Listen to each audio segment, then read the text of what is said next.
What's going on, guys? Tobin here with you. Thanks for checking us on out. Much appreciated. Very excited. Come on, man. Dolphins, Steelers, Sunday Night Football coming up this week. Got a new Porpoise pod that'll be out coming up Sunday morning. Game preview day with my boy Alejandro Salon. Check us on out. Porpoise pod. I'll put the link down there if you guys subscribe there. Subscribe there. That's how you talk. You guys will be able to get that for me. About 3 episodes a week. Mean a lot to me. Big support, especially if you guys are on the audio library. We put it up on the 560 YouTube page there as well, whereas also where you can find Tobin and Leroy. So if you guys could support us on over there, you guys are the best. I always appreciate that. Man, I'm excited for this week. I think this is going to be fun. Grand petty of them all. Brian Flores coming back in, taking on Tua, suing the Dolphins, all that type of stuff. Brian Flores did have a quote to ESPN about this and was asked, was this some sort of a revenge game? And he says, quote, no, that's not how the way I'm looking at it now. I don't have bad memories of the place. I have a lot of good memories, but my focus is right here now. When I think of that place, I think of all the relationships that were built that are bigger than the football and go a long way beyond football, which I don't understand how you can, not have any bad memories of the place when, you are in the midst of a lawsuit with the place and the owner is saying everything that you've said is egregious. That seems weird, but I understand. I think that one thing that Brian Flores tried to do, sometimes I think did the wrong way as a head coach and handled some things the wrong way as a head coach, but he always tried to kind of just hone in on the week, as many of these guys do.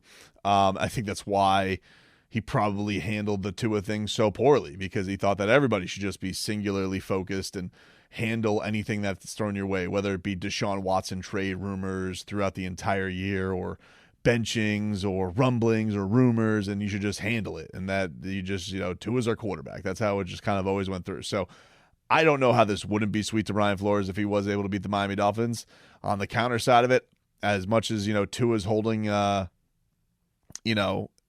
doing things the classy way that he normally does, he, there's no way that it doesn't feel sweet for either one of them to get the win this week. There has to be a lot of juice to it. It's only human. It's only natural, especially if there was a little bit of review. Although I will say, it did seem like it was a one-sided thing. I don't like the guy. You guys know I think he's the show poniest to the highest might. But I heard Ryan Fitzpatrick this week on, I think it was Rich Eisen. I saw a clip circulating around Twitter and just saying something to the effect of, it got a lot worse. The relationship that he had with Brian Flores got a lot worse after he had left, and that Brian had gotten very mad about the way the offense was being called, and that Tua just kind of put his head down and went through it. And, I was like, oh, look at old show pony not throwing Tua under the bus and actually giving some of the business to Brian Flores, because that's kind of the bad look there. Is it seems like Brian Flores, just didn't have a handle on anybody or didn't trust anybody or didn't want to work with anybody, which, was a big reason why things didn't stick through the way that they probably should have. So for me, I don't believe the idea that neither one of these guys wants revenge or doesn't want some feel good in it. There's no way that's natural at all.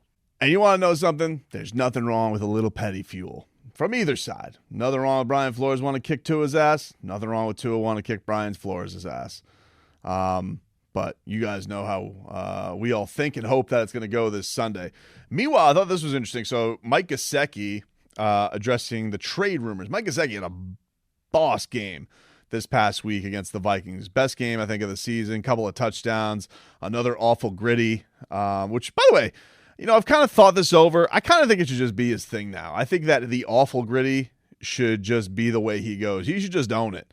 And I think it's kind of one of the things. It's not the Waddle, because the Waddle's cool and awesome, and I don't like the fact that other teams are now using the Waddle against Jalen Waddle, which I find strange. I mean, typically I feel like that's the thing where people would like to, get at somebody who talks a lot of trash. Jalen Waddle doesn't do that, but I'm not going to lie. Dancing like a penguin does seem like a good time, so I can understand why other people want to do it.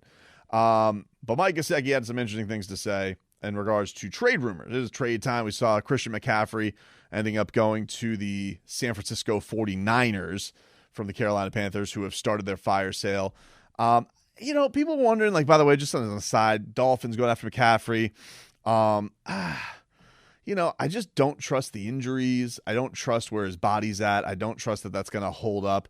And I think that, his dual threat skill set, I almost feel like they need like I don't want to say like a bruiser, but a guy that they could really just get those hard yardages from. They really do seem rats off a ship on Chase Edmonds, whose hands have been very disappointing. Mostert does look like things are getting better, but, he is a guy who kind of needs a head of steam to get going on certain things, on certain runs. I think that, I was talking with my guy Leroy Horde, and I was like, hey, dude, because he mentioned this before the year, and I thought, they got their guys. They can run with anybody, because he had mentioned that should the Dolphins go after Kareem Hunt, because he was making a stink. He was not happy with the trade. And I was like, no, go with who they got. They believe in the guys that they brought in. And, man, I kind of wish that they would have made that move now and would have pounced on that. I think that would have been a nice maneuver. But, there's still time to make improvements if that does go down. But Christian McCaffrey, I don't know. To give up basically all of your second, your third, and your fourth for him on a guy who's at that point, I don't know. I get why the Niners are going to do it, because I feel like they needed the punch there, and they already kind of are sold on last year anyway because of what they owe to the Dolphins too. But I would have been a little bit. I think, look, if the trade would have happened, probably would have been making whale noises. But knowing that they're not making the deal now, I'm like, you know what? I'm a little queasy on it, Joe Philbin style. But anyway, Mike Gesicki had this to say on the trade rumors. He says, which ESPN saying that they were listening to offers, or was willing to listen to offers. It's kind of a benign report, but not surprising. He says, I kind of go about my business. Whatever happens, happens. I've been here 5 years now. I love it here. I'm happy here. And if I stay here, which I assume I would, I'm excited to continue to be here, make plays, help the team win. Asked if he was giving any thought, this from Barry Jackson, the Miami Herald, asked if he gave any thought to asking for a trade. He says, nah. I think the coaches understand what I'm capable of. Sunday was a good showing. I don't know when the opportunities are going to come, but I have to keep preparing as if they're going to come. They came, and I made some plays. Hopefully I can continue to develop, but I'm just trying to build the trust of everybody upstairs. It doesn't matter what you've done. People think that they're entitled to things when they already make plays. And when asked if anybody has pushed him to make a trade, he says, I just go about my business. I know the situation I'm in right now. I have to do whatever I can to help the team, handle myself like a professional. I know how this business goes. I've been up and down tons of times in my career. Nothing new to him. I do think that, it's great that Mike Gesicki has kind of taken the adversity of this season and looks like it is getting better for him. It does look like it's turning around. And I do think the Dolphins need a weapon like him. I think that, we've seen Cedric Wilson, for example, people were excited about the addition of him. Guys have passed him up on the depth chart, and he's not, I think, put the production up that people have thought as maybe the bigger receiver. One of the things about having, a Cheetah and a Waddle and two Ferraris out there is sometimes in the red zone, it can get a little tougher in there. You need a big target like Mike Gesicki, and we know what his value can be in a place like that. So, him handling that in the right way, which is not surprising. He kind of has the whole way with all of this stuff. This is nothing new for him.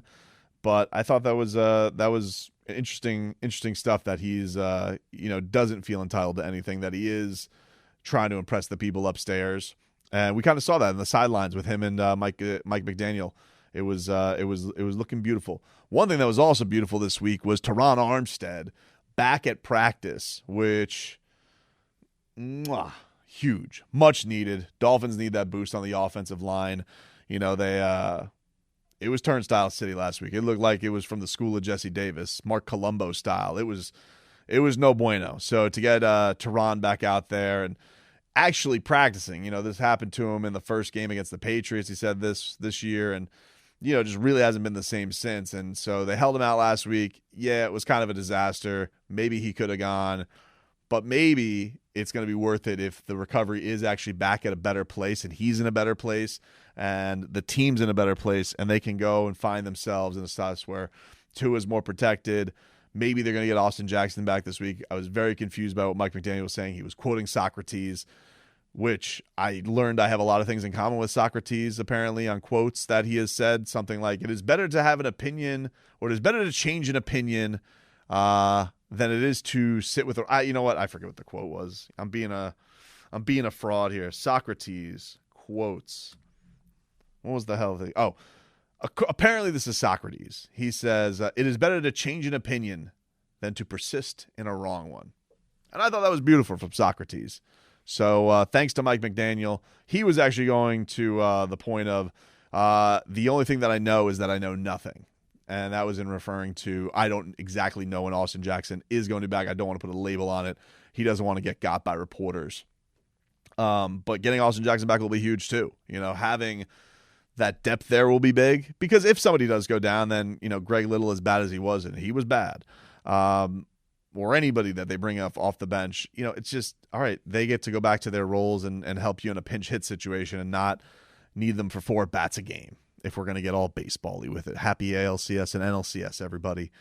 But Terron Armstead's obviously a much, much welcomed return for this. And then finally, before we get out of here for this one, Tyreek Hill. This was cool. So Tyreek Hill is on pace to break Calvin Johnson's NFL receiving record in yards. He has 701 yards receiving and could be on pace and could break Calvin Johnson's record. Who knows? But, I mean, look, he has said I can put up numbers with anybody. He literally has put up numbers with anybody so far this year. He can do it. He's just that type of guy. Is mocked. I know nobody, wants to hear about other people's fantasy team. I was mocked for taking Tyreek Hill number 1 overall. But I believe the hype. This dude got me so hyped for the season I was into it.